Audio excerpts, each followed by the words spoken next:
अगर हम ये सोचें कि इस हफ्ते हमने जो सबसे बड़ा फाइनेंशियल या करियर से जुड़ा फैसला लिया, वो पूरी तरह से लॉजिक और डेटा पर आधारित था, तो सच कहूँ तो शायद हम गलत हैं। असल में होता क्या है ना कि वो फैसला शायद हमारी जगह एक आलसी छुपे हुए ऑटो पायलट दिमाग ने लिया है। एक ऐसा दिमाग जिसे नुकसान से बेहद डर लगता है। हाँ, वही ना, जब हम इंसानी दिमाग, उसके विकास और उसके फैसले लेने के तरीकों की दुनिया में कदम रखते हैं, तो अचानक लॉजिक की सारी क्लैरिटी गायब हो जाती है।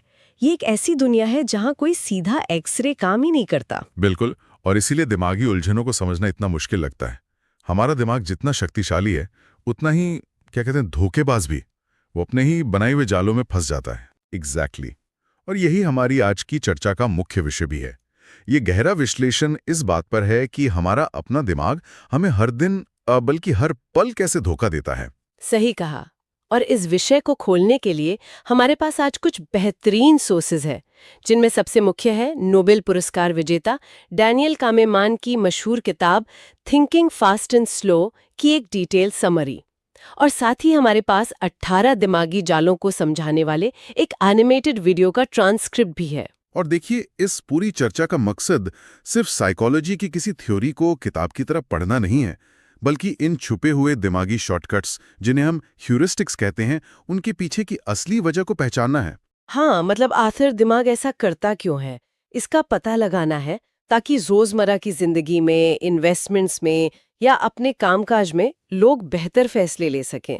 क्योंकि ये चर्चा सिर्फ साइकोलॉजी नहीं है, ये अपनी जेब, हेल्थ और रेप्यूटेशन बचाने का एक प्रैक्टिकल ब्लूप्रिंट है। सही बात है।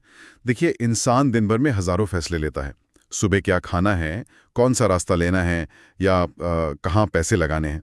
पर सच्चाई ये है कि इनमें से ज्यादातर फैसले हम सोचे समझे ढंग से या कॉन्शियसली नहीं ले रहे होते। तो मतलब हम ऑटो पायलट पर चल रहे हैं। बिल्कुल, हमारा दिमाग लगातार ऑटो पायलट पर चल रहा होता है, और कई बार ये ऑटो पायलट हमें बिल्कुल ही गलत दिशा में ले जाता है। कानीमैन के अनुसार इस पूरी मशीनरी को चलाने वाली दो आवाजें होती हैं, या कह लें दिमाग के दो हिस्से होते हैं, सिस्टम 1 और सिस्टम 2। चलिए, इस फ्रेमवर्क को पहले क्लियर करते हैं, क्योंकि बिना इस इंजन को समझे हम आगे के दिमागी जालों को नहीं पकड़ पाएंगे। तो कानीमैन का ये सिस्टम 1 आखिर किस तरह काम करता है? तो सिस्टम 1 हमारे दिमाग का वो हिस्सा है जो बेहद फास्ट है, ऑटोमेटिक है, बिना किसी मेहनत के काम करता है और पूरी तरह से इमोशनल ढंग से चलता है। ये बेसिकली पैटर्न्स पर चलता है। जैसे अगर कोई पूछे पीनट बटर और, तो दिमाग में तुरंत जेली या जैम आता है। एग्जैक्टली।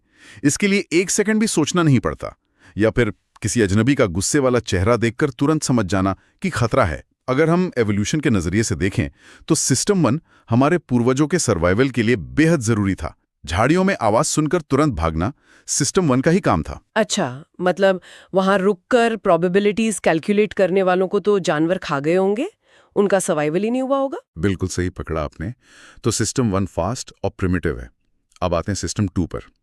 ये नया है, स्लो है, लॉजिकल है, और इसको काम करने के लिए भारी मेहनत लगती है। जैसे अगर कोई अचानक पूछ ले कि 17 मल्टीप्लाइड बाई 24 यानी 17 इंटू 24 कितना होता है, अभी और पीनट बटर की तरह जवाब तुरंत नहीं आएगा। वही ना, दिमाग एकदम से रुक जाएगा, आपको कैलकुलेशन करनी पड़ेगी, आंखें थोड़ी बड़ी हो जाएंगी और फोकस करना पड़ेगा। ये सिस्टम 2 का काम है। लेकिन दिक्कत यह है कि इसके पास एनर्जी लिमिटेड होती है और ये बहुत जल्दी थक जाता है। तो आइडियल दुनिया में तो सिस्टम 2 को सिस्टम 1 का सुपरवाइजर होना चाहिए ना, जो उसकी ऐसी इमोशनल गलतियों को पकड़े। होना तो वही चाहिए, पर कानेमैन बताते हैं कि सिस्टम 2 का सबसे बड़ा कैरेक्टर ट्रेट ही यही है कि वो बेहद आलसी होता है। वो हमेशा लॉ ऑफ लीस्ट एफर्ट यानी सबसे कम मेहनत वाले रास्ते पर चलना पसंद करता है। अगर इसको एक एग्जाम्पल से सोचें, चलिए ऐसे देखते हैं कि दिमाग एक गाड़ी की तरह है। तो सिस्टम 1 उसका ऑटो पायलट मोड है, जो ट्रैफिक में बिना सोचे आदत के हिसाब से गाड़ी चलाता है, और सिस्टम 2 उस गाड़ी का मैनुअल ओवरराइड है। हाँ, जो किसी नई या मुश्किल सड़क पर स्टीयरिंग पकड़ता है। लेकिन प्रॉब्लम यह है कि सिस्टम 2 का ड्राइवर इतना आलसी है कि वो स्टीयरिंग पकड़ना ही नहीं चाहता, खासकर तब जब वो थका हुआ हो। ये एनालॉजी इस कॉन्सेप्ट को पूरी तरह समझा देती है, और इस थकावट को साइकोलॉजी में ईगो डिप्लीशन कहते हैं। विल पावर और गहरा सोचना, ये दोनों एक ही मेंटल बैटरी से चलते हैं। इसको साबित करने के लिए ना एक बहुत ही हैरान करने वाला एक्सपेरिमेंट किया गया था। ओ, कौन सा एक्सपेरिमेंट? कुछ लोगों को एक ऐसे कमरे में बिठाया गया जहां ताज़ी महकती हुई चॉकलेट चिप कुकीज और साथ में मूली यानी रैडिशेस रखी थी। अब आधे लोगों को कुकीज खाने की इजाज़त थी, पर बाकी आधों को सख्त हिदायत थी कि उन्हें कुकीज को हाथ तक नहीं लगाना है, सिर्फ मूली खानी है। अरे, ताज़ी कुकीज की महक के बीच सिर्फ मूली खाना, ये तो सच में किसी टॉर्चर से कम नहीं है। उन्हें अपनी सारी विल पावर उस महक को इग्नोर करने में लगानी पड़ी होगी। हाँ, और वही इस एक्सपेरिमेंट का मकसद था। इस एग्जॉस्टिंग टास्क के बाद सभी को एक मुश्किल पजल सॉल्व करने को दी गई, और सच कहूं तो वो पजल असल में डिजाइन ही ऐसे हुई थी कि सॉल्व हो ही नहीं सकती। रिसर्चर्स को बस ये देखना था कि लोग कितनी देर तक हार नहीं मानते। अच्छा, तो रिजल्ट क्या रहा? जिन्होंने मूली खाई उनका क्या हुआ? जिन्होंने आराम से कुकीज खाई थीं, उन्होंने करीब 19 मिनट तक लगातार कोशिश की, पर जिन्हें अपनी विल पावर का इस्तेमाल करके कुकीज को रेजिस्ट करना पड़ा था, उन्होंने सिर्फ 8 मिनट में हार मान ली। उनका सिस्टम 2 पूरी तरह से थक चुका था। वाह, सिर्फ 8 मिनट! तो यहाँ आकर सच में कड़ियां जुड़ती हैं। जब हमारा लॉजिकल सिस्टम 2 थक जाता है, तब हमारा फास्ट और इमोशनल सिस्टम 1 आगे आकर स्टीयरिंग पकड़ लेता है। और क्योंकि सिस्टम 2 सो रहा है, सिस्टम 1 हर आसान शॉर्टकट और धोखे को सच मान लेता है। आई थिंक यही वो पॉइंट है जहां दिमाग शब्दों और नंबर्स के जाल में बुरी तरह फंसना शुरू होता है। अब बिल्कुल सही दिशा में सोच रही हैं, क्योंकि सिस्टम 1 को तुरंत फैसला लेना है। वो सबसे पहले दिखने वाली इंफॉर्मेशन को पकड़ लेता है। इसे हम एंकरिंग इफेक्ट कहते हैं।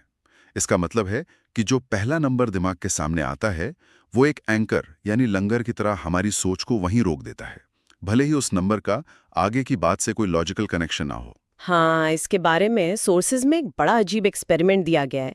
एक स्पिनिंग व्हील, जैसे मेला या गेम शोज में होता है, उसको ऐसे सेट किया गया कि वो घूमकर या तो नंबर 10 पर रुकेगा या 65 पर।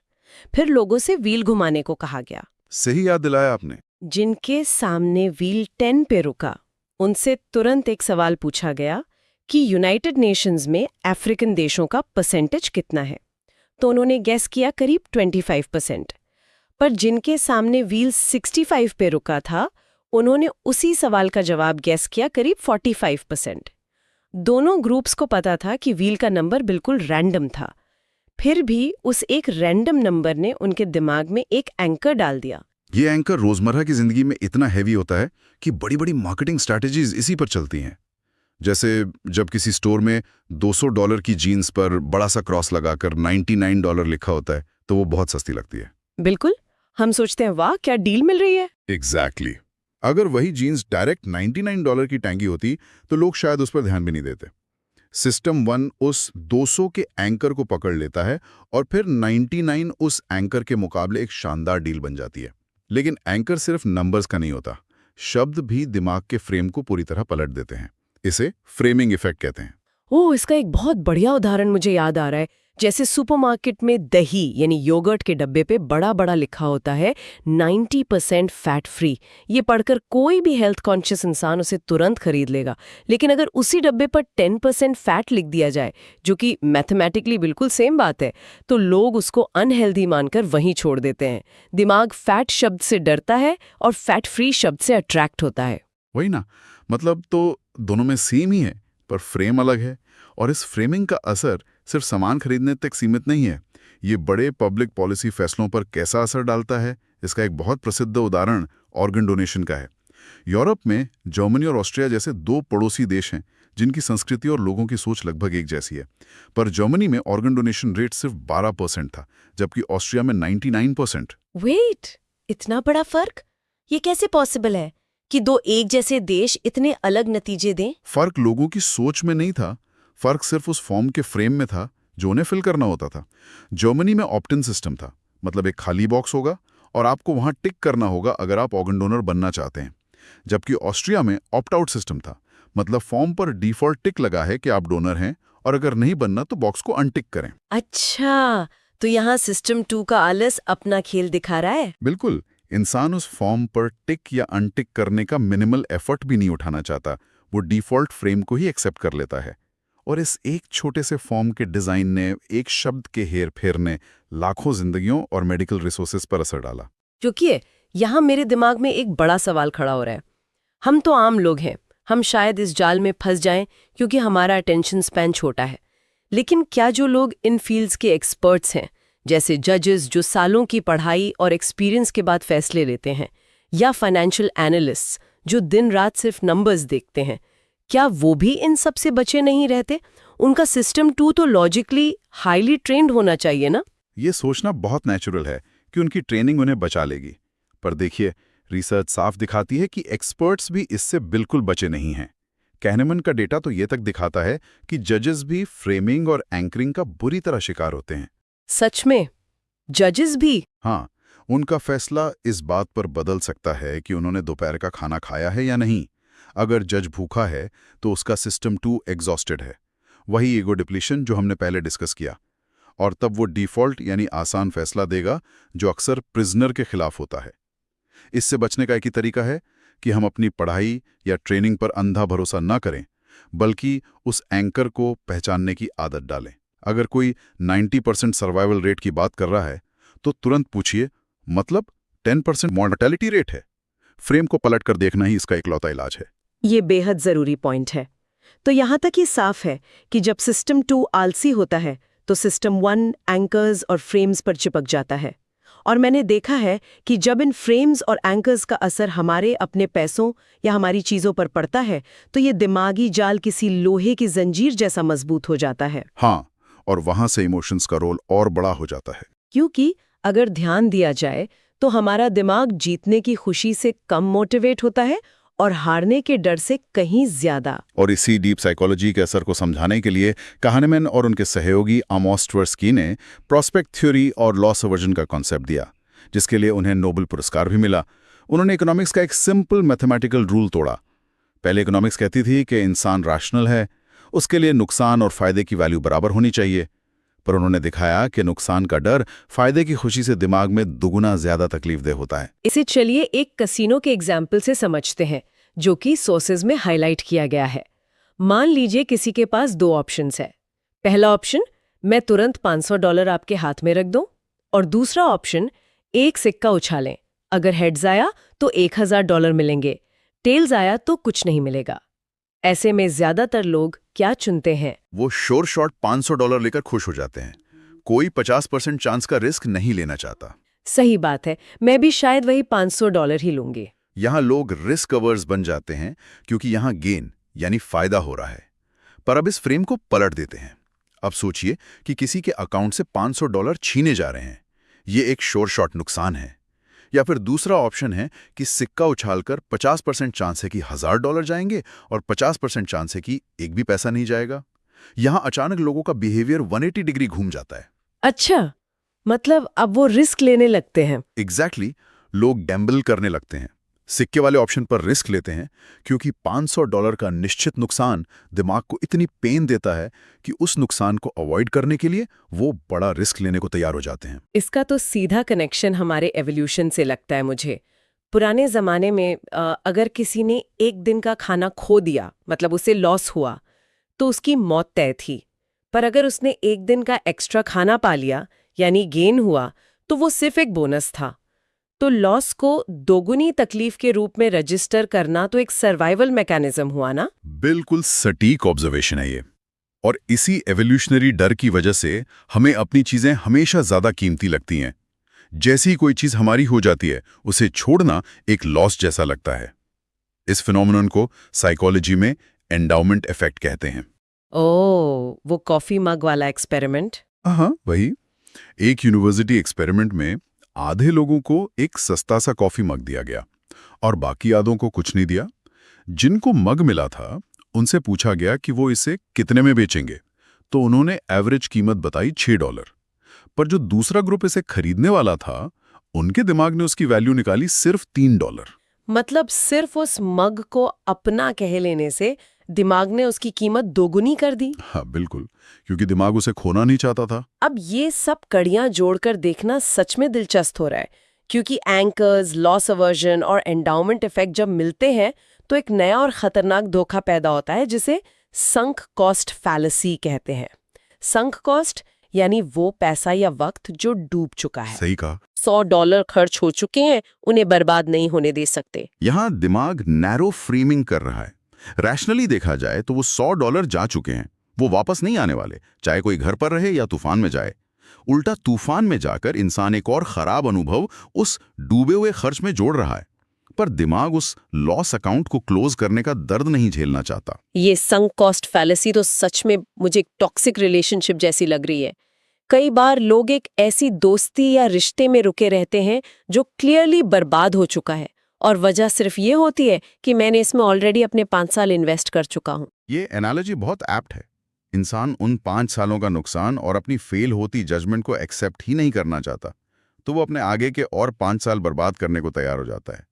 इसी को काउंटर करने के लिए कानमैन ब्रॉड फ्रेमिंग की सलाह देते हैं, यानी चीज़ों को बड़े नक्शे पर देखना, अपने फैसलों के लिए पहले से रूल सेट करना, ताकि उस मोमेंट में जब सिस्टम 1 इमोशनल हो तब आपका रूल आपको बचाए। पर मुद्दा ये है कि हम सिर्फ खराब रिश्तों या खराब इन्वेस्टमेंट्स को ही पकड़ कर रखते। उन्हें पकड़ कर रखने के लिए दिमाग को खुद को कन्विंस करना पड़ता है, और वहां से शुरू होता है दिमाग का अगला बड़ा खेल, कहानियां बनाना। दिमाग कोल्ड फैक्ट्स और नंबर्स के बजाय एक स्मूथ, लॉजिकल सुनाई देने वाली कहानी को ज्यादा आसानी से सच मान लेता है। हाँ, और इसे कहने मन की भाषा में WYSATI कहते हैं, What you see is all there is। मतलब दिमाग को जो थोड़ी सी इन्फॉर्मेशन दिखती है वो उसी से पूरी कहानी बुन लेता है, और ये नहीं सोचता कि क्या कोई और इन्फॉर्मेशन हो सकती है जो मुझे नहीं पता। इसे हैलो इफेक्ट पैदा होता है, जैसे सुंदर लोगों के केस में होता है। एग्जैक्टली। अगर कोई इंसान देखने में सुंदर या अट्रैक्टिव है तो सिस्टम 1 ऑटोमेटिकली उस इन्फॉर्मेशन को एक्सटेंड करके मान लेता है कि वो इंटेलिजेंट, काइंड और ईमानदार भी होगा। दिमाग ने लिमिटेड इन्फो से एक हैलो, एक प्रभाव मंडल बना दिया। और जब हम इन्हीं कच्ची कहानियों और स्टीरियोटाइप्स को लॉजिकल प्रोबेबिलिटी से ऊपर रख देते हैं तो उसे रिप्रेजेंटेटिवनेस कहते हैं। सोर्सेज में इसको समझाने के लिए एक बहुत फेमस एक्सपेरिमेंट दिया गया है, लिंडा नाम की लड़की का। The Linda problem. ये सच में आंखें खोलने वाला एक्सपेरिमेंट है। हाँ, तो लिंडा का डिस्क्रिप्शन लोगों को कुछ ऐसे दिया गया। लिंडा एक 31 साल की सिंगल, आजाद ख्याल और आउटस्पोकन फिलॉसफी स्टूडेंट है जो डिस्क्रिमिनेशन और सामाजिक मुद्दों के मूवमेंट में भाग लेती है। फिर लोगों से पूछा गया कि इन दोनों में से किसकी प्रोबेबिलिटी ज्यादा है। ऑप्शन 1, लिंडा एक बैंक टेलर है, या ऑप्शन 2, लिंडा एक बैंक टेलर है और साथ ही एक फेमिनिस्ट मूवमेंट का हिस्सा है। और हैरानी की बात यह है कि लगभग हर किसी ने, यहाँ तक कि स्टैटिस्टिक्स पढ़ने वाले स्टूडेंट्स ने भी दूसरा ऑप्शन चुना। पर लॉजिकली ये कंजंक्शन फैलेसी है, ये असंभव है। अगर इसको थोड़ा और ब्रेक डाउन करें तो किसी एक इवेंट के होने की प्रोबेबिलिटी हमेशा 2 इवेंट्स के साथ होने से ज्यादा होती है। जैसे बारिश होने की प्रोबेबिलिटी हमेशा बारिश होने प्लस बिजली कड़कने की प्रोबेबिलिटी से ज्यादा होगी। तो लिंडा के सिर्फ बैंक टेलर होने के चांसेस उसके टेलर और फेमिनिस्ट दोनों होने से ज्यादा ही होंगे ना। फिर लोग ऑप्शन 2 क्यों चुनते हैं? क्योंकि सिस्टम 1 को मैथ्स पसंद ही नहीं है, उसको कहानी की कोहेरेंस यानी सिमिट्री पसंद है। फेमिनिस्ट बैंक टेलर की डिटेल लिंडा की आउटस्पोकन पर्सनैलिटी वाली कहानी में बिल्कुल फिट बैठती है। एक डिटेल कहानी स्टैटिस्टिक्स के हिसाब से हमेशा कम प्रोबेबल होती है, लेकिन वो दिमाग को सच और बिलीवेबल लगती है। और जब ऐसी किसी डिटेल्ड कहानी में डर या खतरे का इमोशन जुड़ जाए तो एक अवेलेबिलिटी ह्यूरिस्टिक बन जाती है। जो बात दिमाग में जल्दी और आसानी से विविड इमेजेस के साथ आती है, दिमाग उसे तुरंत बड़ा और सच मान लेता है। जैसे अगर न्यूज़ में प्लेन क्रैश की भयानक तस्वीरें देख ली जाएं तो अगले दिन फ्लाइट लेने से डर लगने लगता है, जबकि मैथमेटिकली देखा जाए तो फ्लाइट क्रैश होने के ऑड्स में रत्ती भर का भी फर्क नहीं आया है। इसका सबसे क्लासिक उदाहरण शार्क अटैक्स का है। लोग शार्क अटैक से बहुत डरते हैं पर हार्ट डिजीज को लाइटली लेते हैं, जबकि सच्चाई ये है कि मौत हार्ट डिजीज से होने के चांसेस लाख गुना ज्यादा हैं। पर शार्क का डर खूनी तस्वीरों और हॉलीवुड फिल्मों के जरिए दिमाग में डीपली अवेलेबल है। इसके पीछे दिमाग का नेगेटिविटी बायस काम करता है। मतलब दिमाग बुरी खबरों को ज्यादा तीव्रता से पकड़ता है। बिल्कुल। एक लैब एक्सपेरिमेंट जिसका जिक्र सोर्सेज में है, वो इस नेगेटिविटी बायस को प्रैक्टिकली दिखाता है। लोगों के ब्रेन वेव्स को मॉनिटर किया गया जब उन्हें स्क्रीन पर अलग अलग शब्द दिखाए गए। जैसे ही पीस यानी शांति शब्द आया, दिमाग की वेव्स शांत रहीं, पर जैसे ही मर्डर या वॉमिट जैसे शब्द फ्लैश हुए तो मिली सेकेंड्स में दिमाग की एक्टिविटी तेजी से बढ़ गई होगी। एग्जैक्टली। बुरी खबर और डर एक जंगल की आग की तरह दिमाग में वायरल होते हैं, क्योंकि ये वापस उसी सर्वाइवल इंस्टिंक्ट को हिट करते हैं कि खतरे को इग्नोर करना जानलेवा हो सकता है। ये तो बिल्कुल वैसा है कि अगर न्यूज़पेपर के पहले पेज पर किसी अनजान बीमारी का जिक्र हो तो हमें लगने लगता है कि हमारी हल्की सी खांसी भी वही बीमारी है। दिमाग स्टैटिस्टिक्स नहीं पढ़ता, वो सिर्फ विविडली प्रेजेंटेड डर को फील करता है। और इसी डर और अवेलेबल नैरेटिव्स के कॉम्बिनेशन से अवेलेबिलिटी कैस्केड्स बनते हैं। एक छोटी सी बुरी खबर पब्लिक डर बन जाती है, फिर पब्लिक डिमांड करती है कि एक्शन लिया जाए, और फिर गवर्नमेंट ऐसे मुद्दों पर लाखों खर्च करती है जिनका असल रिस्क बहुत कम था। अब यहाँ एक उलझन पैदा होती है। अगर हमारे दिमाग की यही हालत है कि वो संक कॉस्ट से निकल नहीं पाता, बुरी खबरों और स्मूथ कहानियों के असर में डर के मारे फैसले लेता है, तो हम इंसान आगे का फ्यूचर कैसे प्लान करते हैं? हम बिजनेस कैसे स्टार्ट करते हैं या घर कैसे खरीदते हैं? ये एक बहुत बढ़िया सवाल है। मुझे लगता है जवाब ये है कि दिमाग डर को बैलेंस करने के लिए अचानक दूसरे एक्सट्रीम पर चला जाता है, अंधे आशावाद यानी ब्लाइंड ऑप्टिमिज्म के सहारे। दिमाग एक भ्रम पैदा करता है जिसे हम इल्यूजन ऑफ कंट्रोल कह सकते हैं, जिसका एक रूप है हाइंडसाइट बायस। हाइंडसाइट बायस एक ऐसी आदत है जहां कोई बड़ी घटना होने के बाद हमें और सभी एक्सपर्ट्स को लगता है कि हमें तो पहले से पता था। जैसे 2008 का फाइनेंशियल क्राइसिस होने के बाद सभी एनालिटिकल न्यूज़ पर कह रहे थे कि साइंस तो क्लियरली दिख रहे थे, सबको पता था मार्केट गिरेगा। ये नैरेटिव फैलेसी है। हम गुजरे हुए वक्त की रैंडम इवेंट्स को एक नीट क्लीन कहानी में पिरो देते हैं और मान लेते हैं कि दुनिया प्रिडिक्टेबल है। हम भूल जाते हैं कि दुनिया कितनी रैंडम है और लक का कितना बड़ा हाथ होता है। और इस हाइंडसाइट बायस का सीधा असर आगे आने वाली प्लानिंग पर पड़ता है, जिसे प्लानिंग फैलेसी कहते हैं। एक एक्सपेरिमेंट में कॉलेज स्टूडेंट से पूछा गया कि उन्हें अपनी सीनियर थीसिस पूरी करने में लगभग कितने दिन लगेंगे। उन्होंने एवरेज 34 दिन का एस्टिमेट दिया। फिर रिसर्चर्स ने उनसे पूछा कि अगर सब कुछ खराब हो जाए, वर्स्ट के सिनेरियो में कितने दिन लगेंगे, तो उन्होंने कहा 49 डेज। और रियलिटी में क्या हुआ? रियलिटी में एवरेज टाइम उन्हें 55 दिन लगा। उनका वर्स्ट केस सिनेरियो का एस्टिमेशन भी रियलिटी से छोटा था। यही एग्जैक्ट हालत स्टार्टअप्स की होती है। हमारे दिमाग में सिर्फ उन स्टार्टअप्स की न्यूज़ होती है जो सक्सेसफुल हो गए, जो यूनिकॉर्न बन गए, जो हजारों स्टार्टअप शुरू होते ही फेल हो गए और बंद हो गए। उनकी कहानी किसी न्यूज़पेपर में नहीं छपती है, इसलिए दिमाग को उनका डेटा नहीं मिलता, जिसे सर्वाइवरशिप बायस कहते हैं।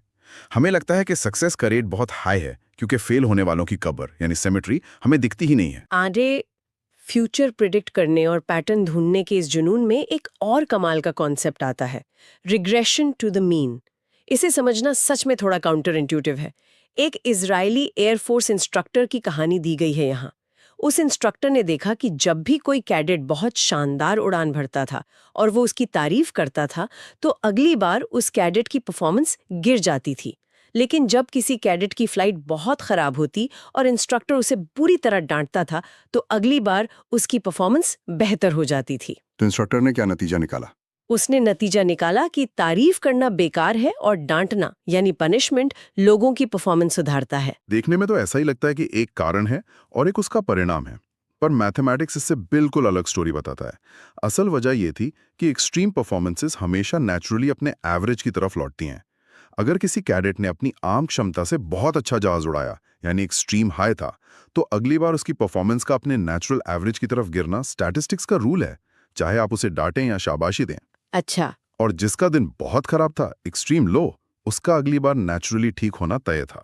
तो अगली बार उसके 0 पर आउट होने पर लोग तुरंत कहानी बना देते हैं कि इसे नजर लग गई या ओवर कॉन्फिडेंट हो गया है। पर असल में वो सिर्फ रिग्रेशन टू द मीन था। वो बस अपने नॉर्मल बैटिंग एवरेज की तरफ वापस जा रहा था। दिमाग ने अननेसेसरीली कॉज एंड इफेक्ट की कहानी बना ली। एकदम सही। तो अगर हमारा दिमाग इतना ही over optimistic, illusion of control में रहने वाला और पैटर्न्स ढूंढने वाला है, तो क्या इसका मतलब ये है कि हमें ऑप्टिमिज्म पूरी तरह छोड़ देना चाहिए और हमेशा सिनिक यानी निराशावादी बनकर रहना चाहिए? ये बहुत अहम मुद्दा है और कैनेमन के हिसाब से इसका जवाब है नहीं। ऑप्टिमिज्म सोसाइटी को आगे बढ़ाने वाला सबसे बड़ा इंजन है। अगर इंसान ऑप्टिमिस्टिक ना हो तो कोई नया बिजनेस स्टार्ट नहीं करेगा, कोई साइंटिफिक इन्वेंशन नहीं होगी, कोई बड़ा रिस्क नहीं लेगा। पर इसे रियलिटी से बैलेंस करना जरूरी है। इसके लिए गैरी क्लाइन ने एक बेहद असरदार टेक्निक दी है जिसे प्रीमॉर्टम कहते हैं। प्रीमॉर्टम जैसे पोस्टमॉर्टम मरने के बाद होता है, वैसा कुछ? बिल्कुल। प्रीमॉर्टम किसी प्रोजेक्ट को शुरू करने से पहले किया जाता है। इस टेक्निक में पूरी टीम को एक साथ बिठाकर ये इमेजिन करना होता है कि मान लीजिए 1 साल बाद ये प्रोजेक्ट बुरी तरह फेल हो चुका है। अब रिवर्स में सोचिए कि वजह क्या थी, कौन सी चीजें थी जिन्होंने प्रोजेक्ट को डुबाया। ये एक छोटी सी एक्सरसाइज दिमाग को अपने ब्लाइंड ऑप्टिमिज्म से बाहर आने और हिडन रिस्क ढूंढने पर मजबूर कर देती है। चाहे वो सिस्टम 1 की जल्दबाजी हो, ह्यूरिस्टिक्स के शॉर्टकट्स हों, संक कॉस्ट फैलेसी हो या इल्यूजन ऑफ कंट्रोल, इनको दिमाग की हार्ड ड्राइव से पूरी तरह डिलीट तो नहीं किया जा सकता। ये हमारे एवोल्यूशनरी हार्डवेयर का हिस्सा है, लेकिन हम इन्हें पहचानना जरूर सीख सकते हैं। जब भी कोई अहम फैसला लेना हो तो जानबूझकर थोड़ा कॉग्निटिव स्ट्रेन लाइए, यानी उस आसान वाले रास्ते को चैलेंज कीजिए। सही दिशा और सटीक निष्कर्ष। थोड़ा रुकिए, दूसरों से सलाह लीजिए, यानी एक आउटसाइड व्यू अपनाइए, क्योंकि दूसरों का सिस्टम 2 हमारे सिस्टम 1 की गलतियां आसानी से देख लेता है। बिल्कुल।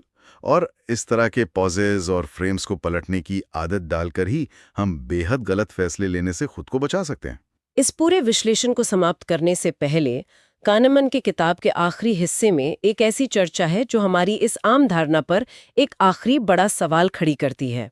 उनका मानना है कि हम सबके अंदर 2 अलग-अलग व्यक्तित्व या 2 सेल्व्स होते हैं।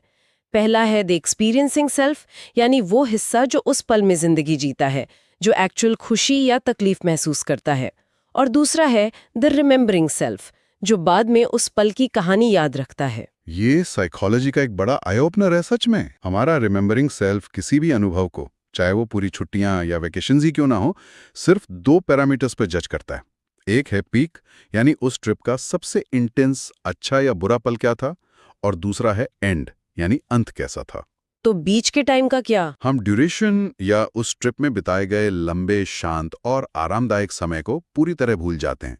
अगर 10 दिन बहुत अच्छे थे पर आखिरी दिन फ्लाइट मिस हो गई, तो रिमेंबरिंग सेल्फ पूरी ट्रिप को खराब घोषित कर देता है। बाप रे! तो इस हिसाब से देखा जाए तो हमारी जिंदगी का एक बड़ा हिस्सा एक इल्यूजन ही है।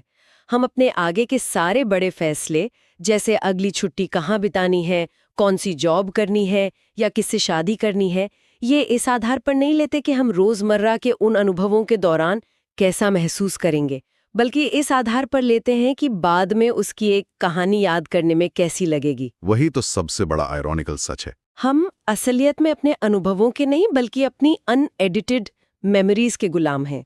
तो इस चर्चा के अंत में अगली बार जब भी किसी बड़े फैसले पर साइन करने वाले हों, तो 2 पल रुकें और अपने आप से पूछिए, क्या ये फैसला इस पल की असली खुशी और लॉजिकल डेटा पर आधारित है, या सिर्फ इसलिए लिया जा रहा है ताकि फ्यूचर में ऐसी ही किसी कॉन्वर्सेशन में सुनाने के लिए एक अच्छी कहानी मिल सके। इसे ध्यान में रखिए और जरूर सोचिए।